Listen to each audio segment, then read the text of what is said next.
देखिए आपका संविधान में अनुच्छेद 14 हम पढ़ा रहे थे। अनुच्छेद 14 के बारे में फिर आपका बता दिया जाए थोड़ा बहुत। उसके बाद आपका जहाँ तक हुआ था उसके बाद आगे बढ़ा जाए। देखिए आर्टिकल 14 में आपका बताया गया था राइट टू इक्वलिटी, यानी कि समता का अधिकार दिया गया है। यह अधिकार आपका सबसे व्यापक क्षेत्र में लागू होता है, यानी कि सबसे इसकी एरिया ज़्यादा है। इसमें आपका विधि का शासन भी समाहित है। फिर आपका नेचुरल जस्टिस भी समाहित है, यानी कि प्राकृतिक न्याय का सिद्धांत हम बताएंगे क्या होता है। और फिर आपका मनमाने पन का मनमानेपन के विरुद्ध भी अधिकार शामिल है। इसमें आपका अनुच्छेद 14 ये बताता है कि समता का मतलब हुआ कि समानों के साथ समान व्यवहार, लेकिन समता ये भी कहती है कि अगर व्यक्तियों की हैसियत या स्तर असमान है तो उनके बीच राज्य असमान व्यवहार कर सकता है। यानी कि अनुच्छेद 14 विभेद की या बंटवारे की अनुज्ञा देता है, लेकिन बंटवारा जब भी करिए वह रिजनेबल होना चाहिए, युक्त युक्त होना चाहिए। अब काठी रेनिंग का केस बताया गया था। उसमें बताया गया कि अगर वर्ग विधान राज्य ने किया है तो वह समता का उल्लंघन होगा। क्लास लेजिस्लेशन का मतलब ये हुआ कि कई लोग हैं और मनमाने तौर पे किसी एक को उसमें से छांट लीजिए और विशेषाधिकार प्रदान कर दीजिए। जैसे कि हमने उत्तर प्रदेश लोक सेवा आयोग में अनिल यादव जी की नियुक्ति के बारे में बताया था कि 85-86 लोग एप्लीकेशन दिए और इनको एक लोगों को छांटकर लोक सेवा आयोग का अध्यक्ष बनाया गया। ये वर्ग विधायन माना जाएगा, ये मनमाना कार्य होगा और अनुच्छेद 14 इसकी अनुमति नहीं देता। दूसरा आपका लेकिन रीजनेबल क्लासिफिकेशन या युक्त युक्त वर्गीकरण किया जाना आवश्यक होता है। और इसकी इजाज़त कौन देता है? तो इसकी इजाज़त अनुच्छेद 14 देता है। लेकिन जो भी वर्गीकरण आप रीजनेबल करिए वह बोधगम्य अंतरक पर आधारित हो, यानी कि वह आसानी से समझ में आए। और आपने इन लोगों को क्यों अलग किया है और किस उद्देश्य की प्राप्ति के लिए किया है, उसका रीजन बद होना चाहिए, उसका कारण होना चाहिए। सबसे उत्तम उदाहरण जो ईडब्ल्यूएस पर सुप्रीम कोर्ट में अब विचार चल रहा है और अब जल्दी ही हमें लगता है कि इस माह फैसला आ जाना चाहिए। तो आपका सुप्रीम कोर्ट ने कहा कि हम लगातार सुनवाई करेंगे, 5 दिन में सुनवाई पूरी कर लेंगे और फैसला देंगे। और डेली बाय डेली सरकार की ओर से बहस, फिर आपका जो विरोध कर रहे हैं उनकी ओर से भी बहस की जा रही है और तर्कों के तीर चलाए जा रहे हैं।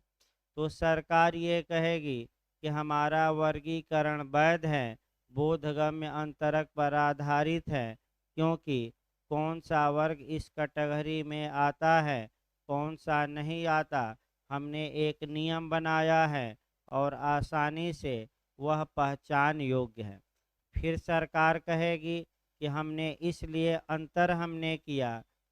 अंतर किया कि जो आर्थिक रूप से पिछड़े लोग हैं वे संपन्न लोगों के बराबर आ जाएं। इस उद्देश्य की पूर्ति के लिए हमने ईडब्ल्यूएस लागू किया। जो विरोधी पक्षकार रहेगा वो देखिए तर्क क्या दे रहा है, पेपर में भी निकल रहा है। विरोधी पक्षकार कर रहा है कि ये वर्गीकरण मान्य नहीं है, संविधान की मूलभूत ढांचे के विपरीत है। कहीं भी संविधान में आज तक आर्थिक आधार पर रिजर्वेशन की कल्पना भी नहीं की गई है। और आपका रिजर्वेशन या विशेष हैसियत आप सामाजिक और शैक्षणिक आधार पर दे सकते हैं, आर्थिक पर नहीं। अतः इस संविधान संशोधन को रद्द किया जाए। तब पक्ष विपक्ष की बातें सुप्रीम कोर्ट सुनेगा और लास्ट में फैसला देगा, और उसी फैसले पर आगे जो भी होगा कार्य होगा। अब क्या फैसला आएगा ये कौन जानता है, पहले से कुछ नहीं कहा जा सकता। इसके बाद आपका वर्गीकरण हो गया। अब आइए समता का जो नया आयाम हमने बताया था, मनमानेपन के विरुद्ध संरक्षण, यानी कि आप मनमाना नियम और कानून नहीं बना सकते, यानी कि मनमानापन के विरुद्ध संरक्षण। E P Royappa versus state of Tamil Nadu का केस है, जिसमें कहा गया कि मनमानापन, यही कोटेशन पूछा जाता है कि मनमानापन, हाँ, जस्टिस पीएन भगवती थे, जस्टिस पीएन भगवती थे भाई, इसमें पूछा गया है मनमानापन और समता एक दूसरे के एनिमी हैं, शत्रु हैं। जहाँ किसी व्यक्ति का कार्य मनमाना होगा वह समता का उल्लंघन होगा, अर्थात अनुच्छेद 14 का क्या होगा, उल्लंघन। अब दूसरे नियमों पर आया जाए, उसके बाद बंटवारा और भी करना है, क्योंकि बार काउंसिल ने जो नियम बनाया था वो भी हमें देखना है, 45 वर्ष वाला, वो भी केस इसी में है। लेकिन दूसरा जो नियम है आपका नेचुरल जस्टिस का देखा जाए, क्योंकि नेचुरल जस्टिस का भी नियम आपका अनुच्छेद 14 में ही मुख्य रूप से क्या है, समाहित। देखिए आपका एक एक करके आपका देखा जाए। पहला देखा जाए कि स्वाभाविक न्याय या प्राकृतिक न्याय या नेचुरल जस्टिस, या इसको नैसर्गिक न्याय भी कहते हैं। चाहे नेचुरल जस्टिस आ जाए, प्राकृतिक न्याय आए, स्वाभाविक न्याय आए, या आपका नैसर्गिक न्याय आए, सबका मतलब एक ही है। नैसर्गिक न्याय होता क्या है, तो नैसर्गिक न्याय की हूबहू परिभाषा देना संभव नहीं है। आज तक किसी भी केस में किसी भी प्राधिकारी ने, किसी भी विद्वान ने हूबहू परिभाषा नहीं दी। तो आपका जो नैसर्गिक न्याय कहाँ से उत्पन्न हुआ, इंग्लैंड में ये कहा गया कि ये तो आदिम काल से चला आ रहा है, यानी कि एक उदाहरण दिया जाता है। और बिहार के लिए एक केस याद रखिएगा, रिज वर्सेज वाल्डविन का, रिज बनाम वाल्डविन, जो नैसर्गिक न्याय का मैग्ना कार्टा कहा जाता है, यानी कि मैग्ना कार्टा मतलब महान पत्र कहा जाता है। देखिए इसकी हम एकदम शुरुआती दौर से शुरुआत नैसर्गिक न्याय का करते हैं, और तब आपका अनुच्छेद 14 में कुछ केस पढ़ने पड़ेंगे नैसर्गिक न्याय पर। तो केस तो हम बताएंगे 5-6, लेकिन डिटेल में 2-3 बताएंगे। एक आपका नरगिस मिर्जा का, फिर मेनका गांधी का केस है मुख्य रूप से। तो 2-3 केस आपको हर हाल में यहाँ याद करना पड़ेगा, लेकिन सर्वप्रथम ये आवश्यक है कि प्राकृतिक न्याय को डिटेल में हम देखें। देखिए डिटेल में भाई, आपका रिज बनाम वाल्डविन के केस में आपका न्यायालय ने एक उदाहरण भी दिया, और वह बहुत प्राचीन उदाहरण दिया। उस उदाहरण को पहले समझिए। आपका जब गॉड या जो भगवान थे वह एक मनुष्य को स्वर्ग में रखे कि तुम माने इस ये आम के पेड़ लगे, यानी कि फलों के पेड़ हैं, और तुम इन पेड़ों की रखवाली करिए। और भगवान स्वर्ग से कहीं चले गए, तब तक मनुष्य निकला लालची, और आम तोड़कर क्या कर लिया, खा लिया। तत्पश्चात जब भगवान आए तो उन्होंने डायरेक्ट मनुष्य को स्वर्ग से बाहर नहीं किया। उन्होंने ये पहले पूछा मनुष्य से कि तुम मेरी आज्ञा का उल्लंघन करते हुए आम क्यों खाए हो। तत्पश्चाताप का मनुष्य जवाब नहीं दे पाया और तब मनुष्य को स्वर्ग से बाहर कर दिया गया। और जब से स्वर्ग से बाहर मनुष्य निकला तब से स्वर्ग में नहीं पहुंचा, यहीं धरती पर क्या है, कायम। ये यानी कि इसमें एक सिद्धांत निकलता है कि गॉड ने जब आदम माने मनुष्य को सजा दी आज्ञा का उल्लंघन करने पर, तो उनको सुना कि नहीं सुना, सुना।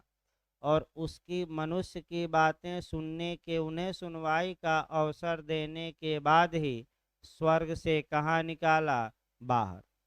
तो प्राकृतिक न्याय का मतलब ये हुआ कि प्रकृति के अनुसार न्याय करना, नेचर के अनुसार न्याय करना।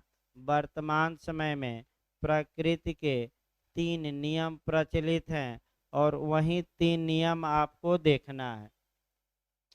पहला नियम है कि अल्ट्रम परटम। आडि अल्ट्रम परटम का मतलब हुआ दूसरे पक्षकार को सुनो। दूसरे पक्षकार को क्या करो, सुनो। दूसरा है रूल अगेंस्ट बायस। रूल अगेंस्ट बायस यानी कि पक्षपात के विरुद्ध नियम या अभिनत के विरुद्ध नियम, इसको हम कहते हैं रूल अगेंस्ट बायस। और तीसरा है रीजन डिसीजन, अर्थात जब भी आप कोई निर्णय दीजिए, फैसला दीजिए, उसका बेस बताइए, कारण बताइए, आधार बताइए, आपने ये फैसला क्यों दिया है, उसका बेस बताइए। अब इन्हीं तीनों नियमों को देखना है और ये जो तीनों नियम हैं ये भारत के संविधान के किस अनुच्छेद में समाहित हैं, 14। याद रखिएगा। पहला आडि अल्ट्रम पर्टम, यानी कि जब भी न्यायालय किसी व्यक्ति के अधिकार के बारे में कोई फैसला दे तो कम से कम विपक्षी को एक बार सुन ले, सुनवाई का मौका दे। इसके लिए तमाम नियम बने हैं। केवल सुनवाई का मौका ही नहीं बल्कि सुनवाई का उचित मौका दे, अनुचित नहीं। ये नहीं कि कहे कि 2 ही मिनट में आप जवाब लगाइए, ये नहीं। जैसे कि आपका बिहार एपीओ में भी हाई कोर्ट ने सरकार की खूब सुना और पूरा मौका दिया कि आप अपना पक्ष क्या करिए, रखिए। तो उसी प्रकार आप महाराष्ट्र में सबसे उत्तम उदाहरण देख सकते हैं आडि अल्ट्रम पर्टम। विधानसभा अध्यक्ष ने भाई विधायकों को ये कहा कि 2 दिन में आप अपना जवाब लगाइए, क्यों न आपको दल बदल कानून के अनुसार हम अयोग्य घोषित करें। तो आपका ये विधायक चले गए सुप्रीम कोर्ट और कहे कि ये तो स्वाभाविक न्याय का उल्लंघन है, ये 2 दिन बहुत कम है उचित जवाब देने के लिए।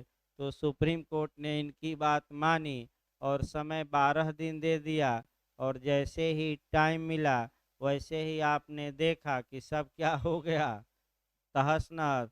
यानी कि आपका कह सकते हैं कि सरकार विपक्षियों की बन गई। तो यही स्वाभाविक न्याय है।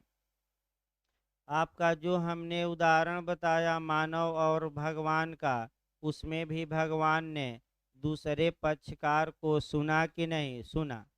इसके लिए आपका सिविल मामलों में और क्रिमिनल मामलों में, दोनों में मैं बता दूं, नियम बनाया गया है। सिविल मामलों में ये है कि जब वादी वाद दायर धारा सीपीसी की 26 के तहत करता है तो धारा 27, 28 और 29 बताती हैं कि प्रतिवादी को सुनने के लिए प्रतिवादी के नाम समन जारी होगा कि प्रतिवादी उपसंजात हो, उपसंजात माने एपियर हो, हाजिर हो और वादी के दावे का क्या दे, जवाब। तो क्या बिना सुने ही फैसला दे दिया जाएगा? नहीं।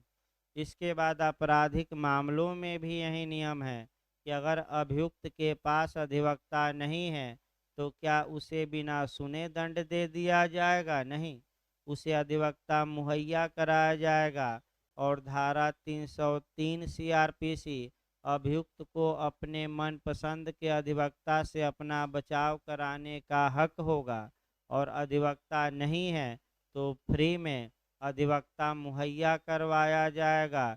जैसे जो वर्तमान कांड है आपका लखीमपुर का, उसमें अगर वकील कहें कि हम अभियुक्तों का मुकदमा नहीं लड़ेंगे, फिर भी सत्र न्यायालय मुकदमा लड़ने के लिए अधिवक्ता देगा, क्योंकि बिना सुने किसी को सजा नहीं दी जा सकती। करंट से भी जोड़ते रहिए।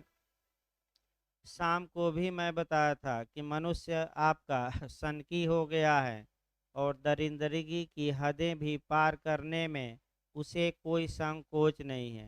यानी कि जो कानून का भय होता है, दंड का भय होता है, वह भय मनुष्य के दिमाग से, दिल से, शरीर से जब निकल जाएगा तो मनुष्य कोई भी काम करने में हिचक नहीं खाएगा।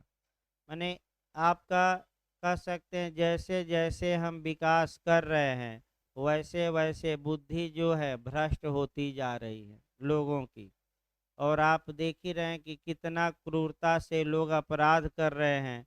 लग रहा है जैसे कि सनकी टाइप के, तो ज़्यादा लोग सनकी टाइप के हो गए हैं और क्रूरता की हदें भी क्या कर दे रहे हैं पार। तमाम ऐसी देश में घटनाएं घटी हैं जहां की लोग अपना क्रूरता की हदों को क्या किए हैं पार।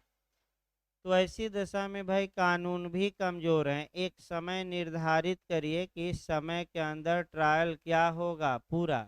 अब 25 साल लग जाता है, 25 साल अभियुक्त अपना तब तक बूढ़ा हो गया, मरने के कगार पर, सजा भी दी गई तो 2-4 साल बिता के मर गया जेल में।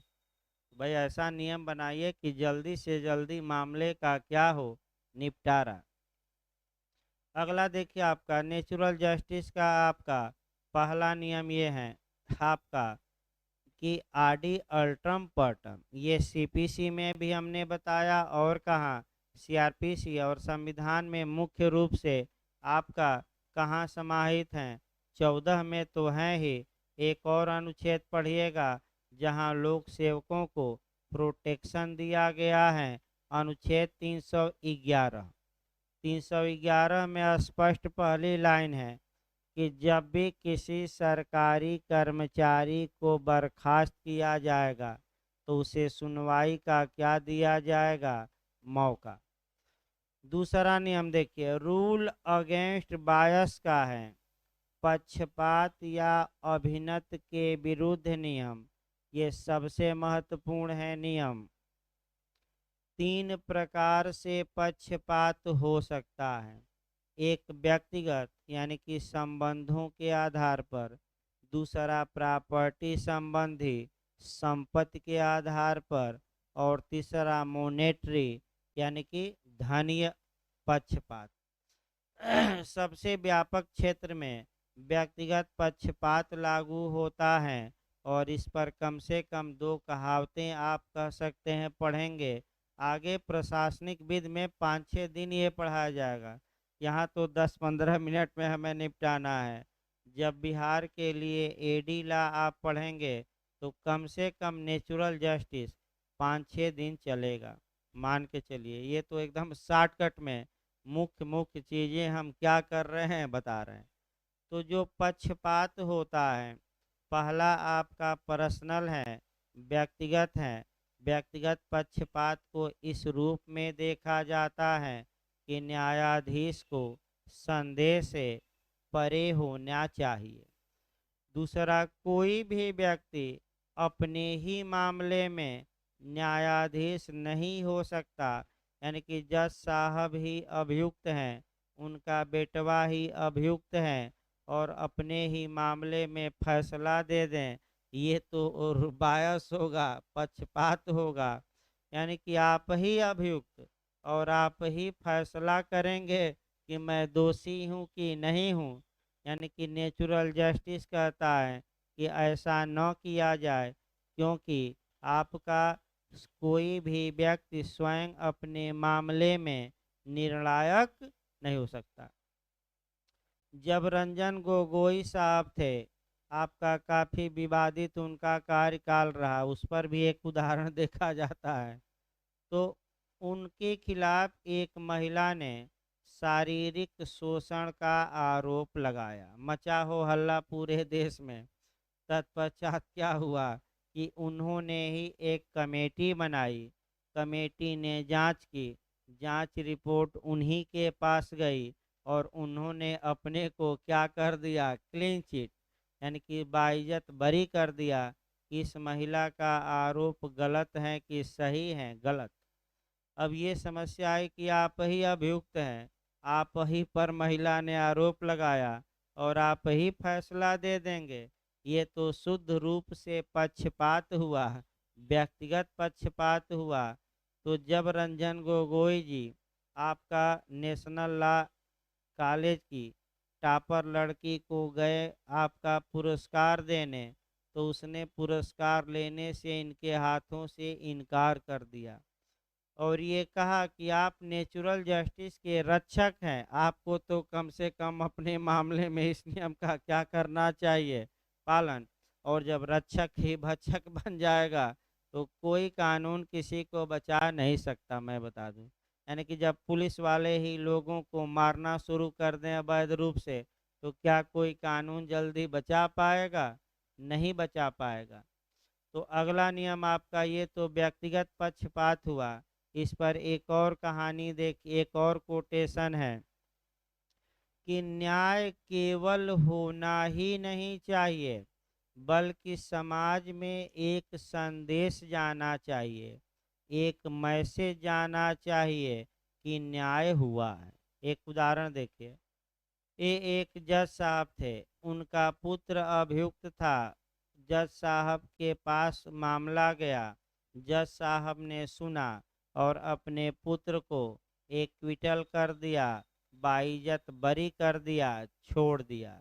तो ठीक है, साक्ष्य का अभाव था, जज साहब ने छोड़ दिया अपने बेटवे को, लेकिन समाज क्या कहेगा कि जज साहब ने पक्षपात किया होगा, इन्हीं का तो बेटवा था, तो हितबद्ध होकर पक्षपात करके क्या किए होंगे, छोड़ दिए होंगे। तो इसीलिए कहा जाता है कि न्याय केवल होना ही नहीं चाहिए, बल्कि समाज में एक मैसेज जाना चाहिए कि न्याय हुआ है। यानी कि इसका मतलब ये हुआ कि आप केवल यहाँ पढ़िए ही न, बल्कि समाज में जाकर ये रायता भी फैलाइए कि यहाँ अच्छी पढ़ाई होती है, जैसे कि आपका न्याय केवल होना ही नहीं चाहिए, बल्कि समाज में क्या जाना चाहिए, संदेश।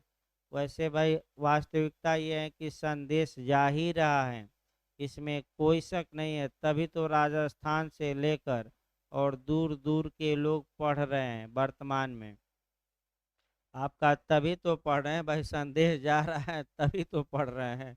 आगे देखिए, आपका तीसरा नियम है सांपत्तिक हितबद्धता।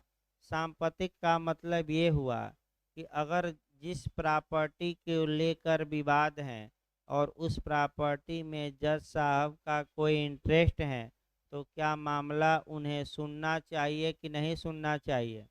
और तीसरा धन, जो धन का मामला है, जज साहब का भी धन फंसा है उसमें, तो मामला उन्हें सुनना चाहिए कि नहीं सुनना चाहिए, नहीं सुनना चाहिए। ये दूसरा आपका पक्षपात हुआ।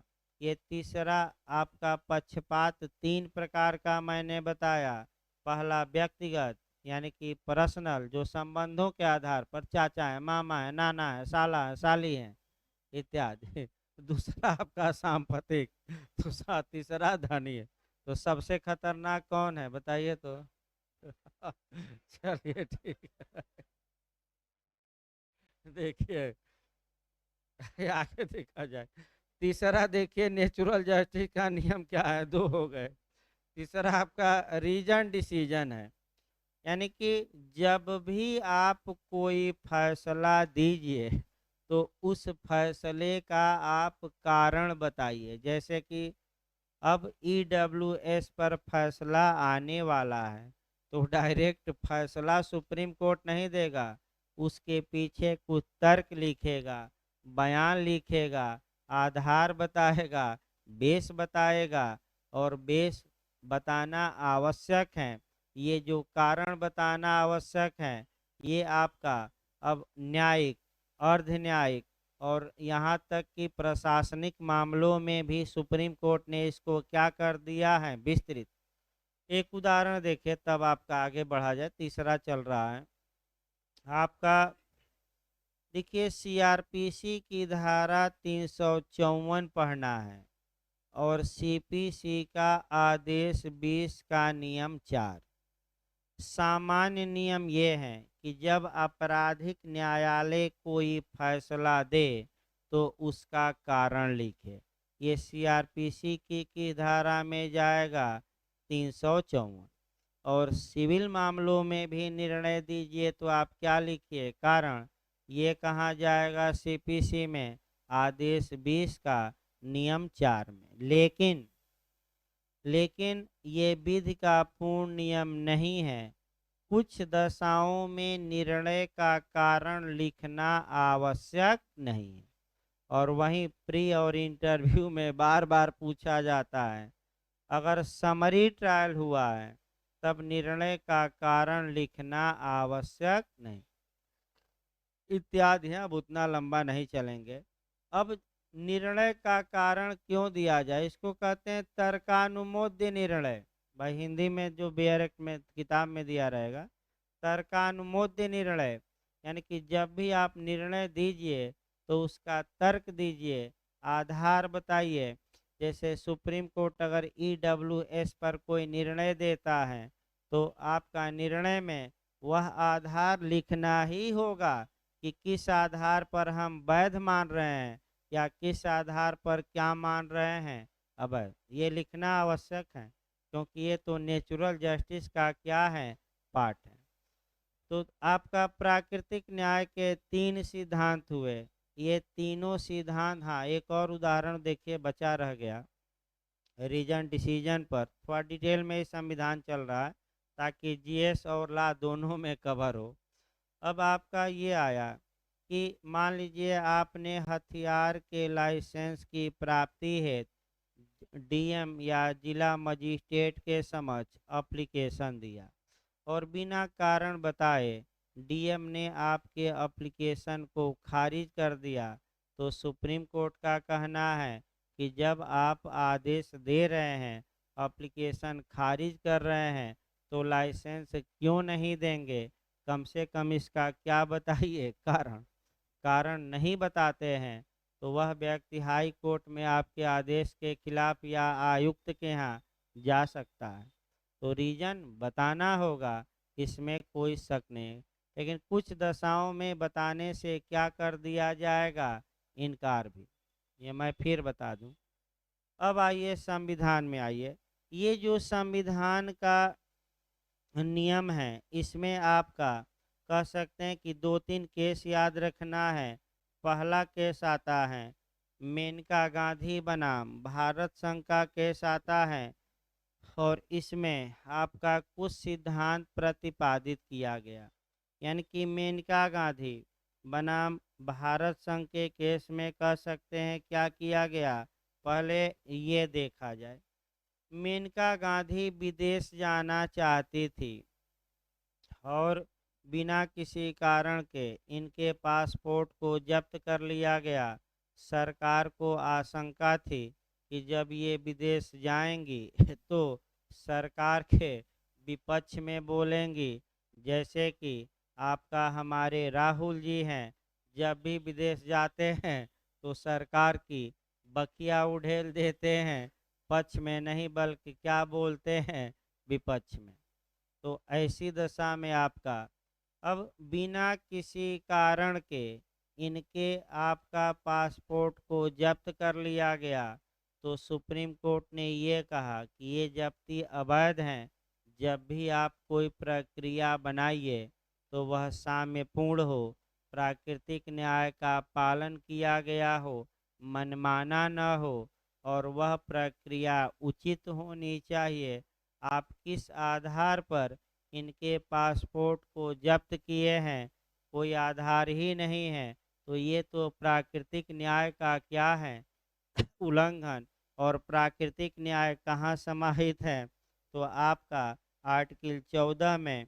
तो आर्टिकल 14 में भी ये क्या माना जाएगा, आपका उल्लंघन ही माना जाएगा। दूसरा केस आइए, जो दूसरा केस आपको बिहार में ज़्यादा पूछा जाता है, एके क्रैपक का केस पूछा जाता है। एके क्रैपक का केस भी महत्वपूर्ण है। एके क्रैपक के केस में सुप्रीम कोर्ट ने जो ये नेचुरल जस्टिस का नियम है, इसको और विस्तृत कर दिया। पूछा गया था ये बिहार में, एके क्रैपक। इसमें सुप्रीम कोर्ट ने ये कहा कि प्राकृतिक न्याय का सिद्धांत केवल आपका न्यायिक कार्यवाही में ही नहीं, बल्कि अर्ध न्यायिक यानी कि क्वासी जुडिशियल और प्रशासनिक कार्यवाहियों में भी क्या होता है, लागू। अब देखिए बिहार जे का मॉडल, प्राकृतिक न्याय का सिद्धांत लागू होता है, न्यायिक कार्यवाही, अर्ध न्यायिक कार्यवाही, प्रशासनिक कार्यवाही, उपर्युक्त सभी। तो क्या मार्कर अब आएंगे, ये पूछा जा चुका है बिहार में, उपर्युक्त सभी। किस केस में कहा गया कि सभी में ये लागू होता है, एके क्रैपक। अगला आपका जो केस है, एयर इंडिया बनाम नरगिस मिर्जा, ये भी बहुत अच्छा केस है, पूछा जाता है।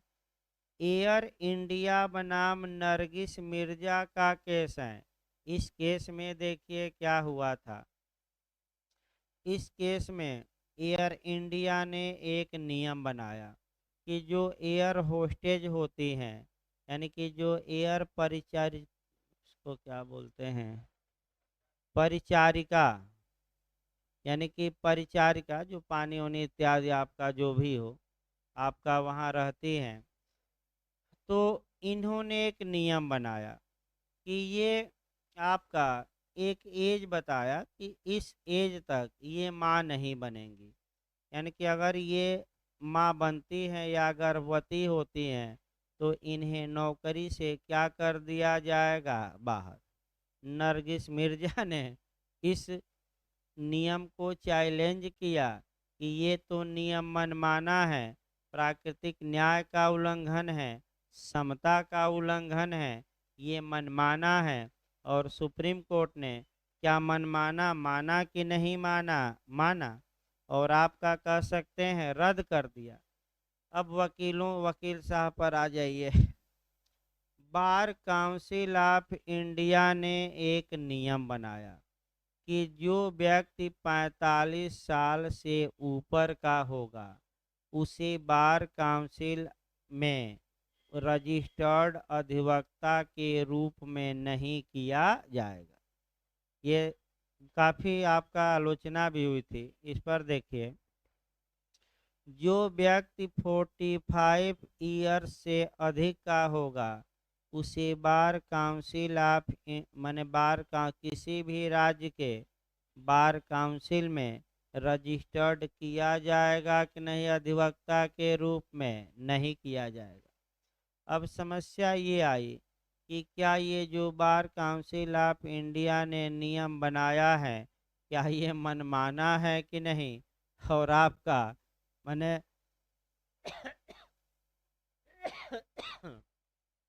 अनुच्छेद 14 का समता का उल्लंघन करता है कि नहीं, इस नियम को चैलेंज किया गया। केस जरूर याद रखिए, Indian council of legal aid, Indian council of legal aid. पूछ सकता है ये question, Indian council of legal aid versus bar council of India बनाम बार काउंसिल ऑफ इंडिया, ये पूछ सकता है क्वेश्चन। देखिए सुप्रीम कोर्ट का क्या डिसीजन रहा, चैलेंज किया गया कि ये मनमाना है। सुप्रीम कोर्ट ने इस नियम को पहली बात तो अवैध घोषित किया, ये वैध नहीं है, ये मनमाना है, इसे हम क्या करते हैं, रद्द। दूसरी बात ये कहा कि कानून पढ़ने और जानने की कोई उम्र नहीं होती। कानून पढ़ने और जानने की कोई उम्र नहीं होती। अगर बुढ़ापे में भी 70 साल में भी किसी की इच्छा की कि हम एलएलबी करेंगे, कानून जानेंगे, तो वह जान सकता है। और इसी पर एक धारावाहिक भी आ रहा है, पुष्पा इम्पॉसिबल, यानी कि पुष्पा असंभव, जो आपका एजेड होते हुए भी उसको ललक है कि हम पढ़ेंगे, और पढ़ रही है। उसी पर धारावाहिक बना है। और वो धारावाहिक ये भी बताता है कि अगर कोई व्यक्ति कहे कि हमें ये काम है, वो काम है, वो काम है, तो सभी घरेलू कामों को निपटाते हुए, सबको संभालने के बावजूद भी धारावाहिक में यही दिखा रहा है कि वह अपने पढ़ने का समय क्या कर रही है, निकाल रही है। तो बहाना कोई कहे कि ये काम पड़ गया, वो काम पड़ गया, खाना बनाना पड़ गया, तो क्या 24 घंटा खाना ही बनाना है? दावल जब आपका चावल दाल चोखा थोड़े बनाना है 24 घंटा कि खाकर सो जाइए। 24 घंटा में कुछ तो समय निकालिए। और ये लोगों को प्रेरणा दे रहा है। तमाम सोशल मीडिया पर इसकी सराहना की जा रही है कि ये लोगों को क्या प्रेरणा स्रोत है कि देखिए ऐसा कर रही औरत, भले ही सब बनावटी हो, जैसे कि सब बनावटी होता है फिल्मों में और धारावाहिकों में, जो आप देखते हैं वास्तविकता अलग है, सब बनावटी होता है, इसमें कोई शक नहीं है। लेकिन आपका समाज को प्रेरणा जरूर देता है। तो एयर इंडिया का, हाँ, ये केस याद रखिएगा, आपका बार काउंसिल ऑफ इंडिया का। इसके बाद आपका जो आपका केस पढ़ना है कि अब आइए बंटवारा कराया जाए। प्राकृतिक न्याय का 4-5 केस बता दिए गए, अब आगे बढ़ा जाए। आपका आगे आपका जो बढ़ना है, अनुच्छेद 14 वर्ग विधायन का प्रतिषेध करता है, लेकिन राज्य को ये अनुमति भी देता है कि राज्य व्यक्तियों के बीच रीजनेबल क्लासिफिकेशन, यानी कि युक्ति युक्ति वर्गीकरण कर सकता है। तो युक्त युक्ति वर्गीकरण हम बता चुके हैं।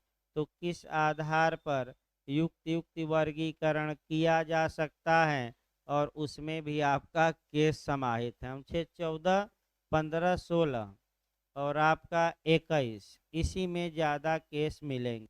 यहीं सबके 21 में तो हमें लगता है कि आपका 1 हफ्ता लग जाएगा पढ़ाते पढ़ाते, क्योंकि इतने अधिकार समाहित हैं कि आपका सभी अधिकारों को बताना ही पड़ेगा। क्वेश्चन भी काफ़ी पूछे जाते हैं। तो पहले तो अनुच्छेद 14 समाप्त हो। अब किन किन आधारों पर आप व्यक्तियों के बीच विभेद कर सकते हैं? तो पहला आया, हम बता रहे हैं, भौगोलिक आधार पर। अब बताइए, क्या भौगोलिक आधार पर व्यक्तियों की हैसियत भिन्न भिन्न होती है कि नहीं? तो आप बताइए, होती है कि नहीं भिन्न भिन्न? तो क्या भौगोलिक आधार पर व्यक्तियों, माने क्या भौगोलिक आधार पर अगर व्यक्तियों का बंटवारा किया जाता है, तो क्या आपका कह सकते हैं कि ये वैध होगा कि अवैध होगा? पहले नियम जान लीजिए, तब केस चला जाए।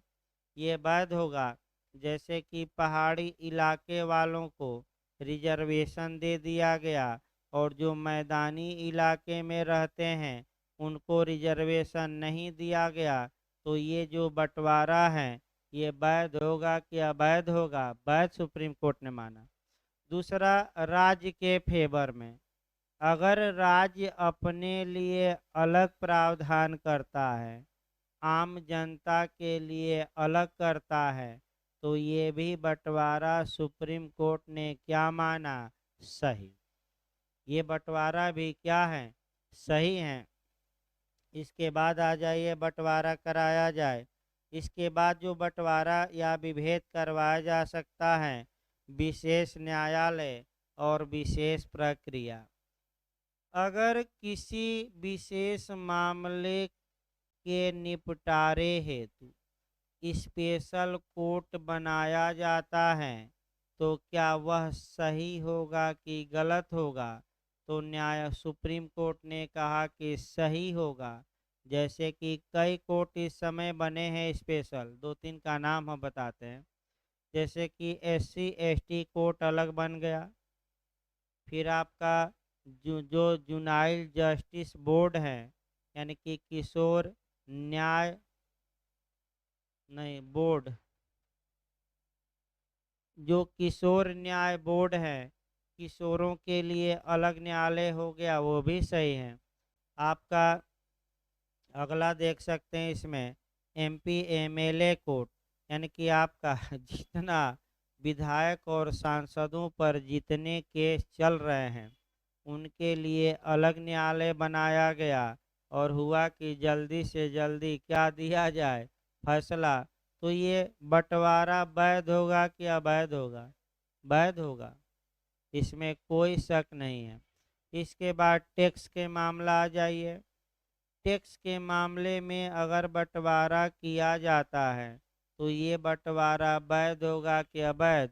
जिसके पास ज़्यादा धन है ज़्यादा टैक्स वसूला जाए, और जिसके पास कम है कम टैक्स लगाया जाए। तो आप लोग खुद बताइए, ये आपका बंटवारा वैध होगा कि अवैध होगा?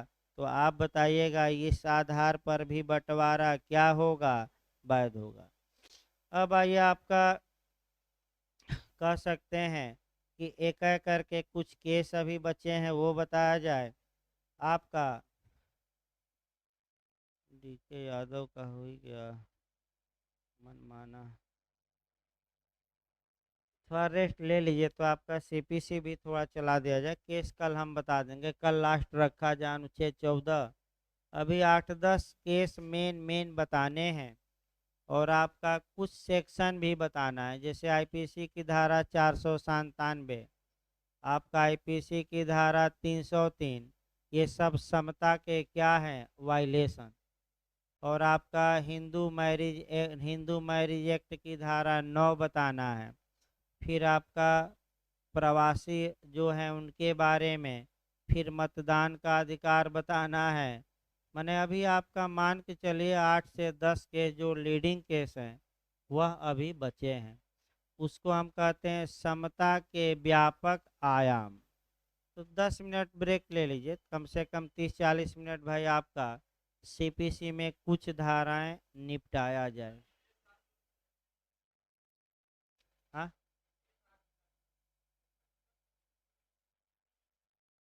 तो सरकार का पावर है, दे ना दे, बाध्य थोड़े हैं। रिजर्वेशन भी सरकार दे भी सकती है, नहीं भी, ये बाध्य नहीं है लेकिन देती हैं तो नियमों का क्या करे पालन। भले रिजर्वेशन समाप्त कर दे, राज्य को पावर है, आपका अधिकार नहीं है, लेकिन देती हैं तो नियमों का क्या करे। तो अलग वजह से कि आपका बिहार में जब रिजर्वेशन दिए हैं तो नियमों का क्या करिए, और तभी तो कल आपका रिजल्ट देना पड़ा किसी भी हाल में। देखिए, जनरल का रिजल्ट हो सकता है आ जाए भाई आपका। मैंने जो वहाँ बिहार में याचिका दायर किया था लड़का, उसका भी हुआ है, ऑनलाइन पढ़ते हैं लोग।